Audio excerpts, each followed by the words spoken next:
Hello, everybody. The question we're going to answer today is why is anger healthy? Or can anger be positive? Or can anger be a good thing? That's the question we're going to answer today. What do you guys think? Yeah, I think anger can definitely be healthy when channeled in the right ways. So even when two people have, sort of relationship, it could be between mom, dad, mom, son relationship, or a friend relationship between two friends. So in any sort of relationship, you have this sort of uh, unsaid sort of power structure, this sort of imbalance, right? So even between two friends, there might be this sort of imbalance.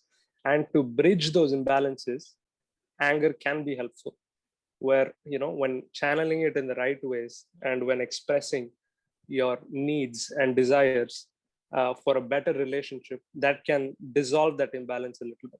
So channeling that helps. And I people like a really good underdog story, and I'm a fan of underdog stories as well. And it's cliched, so I understand, but I'd really like to share this story from Sir Anthony Hopkins, his life. So when he was a kid, he it just everything went over his head in school, right? So the teachers taught him, just nothing worked. And his parents were trying to help him out, but he just grew angry and resentful at the system that wasn't really nurturing his talent. So till about he was 20. And he's talked about anger issues even in his acting career. So he talks about how that anger which he had as a kid at the system that didn't have a place for kids like him. He said, and I quote, I read this really good article, which will be, linking in the description. He said, and I quote, I believe that there's something good in nature, in that if you have something that you think is a problem, which I thought I had as a kid, it turns into a great gift if you use it that way, because it gives you enough push to help you rise above it, or it sucks you down into the mud. Sometimes a good degree of constructive anger can get you doing. And I was a pretty angry kid. So that, it's a very powerful statement, because uh, it may not always be the best way to resolve this by channeling his anger or things into works of art. But that's usually how it is. Art is a medium for expressing anger, frustration, and things that sometimes you think you can't change, right? And I think I was talking with someone recently about this, about language, how language can help, how there are sometimes feelings that you can't describe in English. For example, in Japanese, there's this term called, I may not be pronouncing it right. It's called Hai Fun Gai, Kougai, Hifun Kougai. So what it essentially is this righteous, sort of miserable frustration and anger towards something you can't change.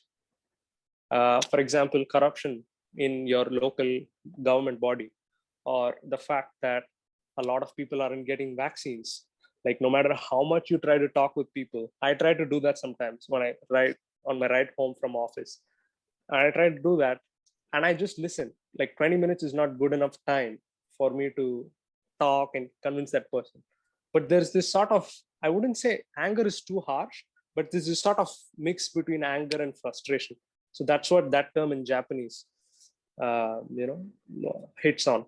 So can definitely be channeled, and these works of art have this shade of anger beneath them. So that's what I'd like to say. What do you guys think? That's an excellent point. Like, seeing how anger fuels art, and that's a different perspective. We usually think sadness and pain fuels art, and anger also can play a role. And about seeing anger in this way, I also think anger can be healthy when it is coming, towards something that is giving injustice to ourselves or people around us, standing up for yourself and standing up for people around you, getting angry on those things. I think that is very essential as human beings, as we are social animals. We need to stand up for ourselves. We need to stand up for other people. And seeing something that is wrong and unjust and getting angry towards it, it's really very important. I feel like anger in times like that is very necessary and it is healthy also. And basically, if we see, anger is like a very common emotion, and it's like the first response we get when we are stressed, or sometimes when we are grieving also. It sometimes helps you understand what you're feeling, and if you're expressing it in the right way, I think it would be great for us. What do you think, Akshay? I agree with both of you. Anger, if you look at the research that's been done on anger, I think almost all research, it's overwhelmingly saying that anger is a good thing. Anger is a necessary emotion, and it helps. Like, it brings a lot of optimism, which you probably wouldn't think just from hearing anger. Anger and optimism, really? But if you look at the research, it does, and I can probably put some down below in the description. And not just that, like as they have said, it works well with like, within an art form.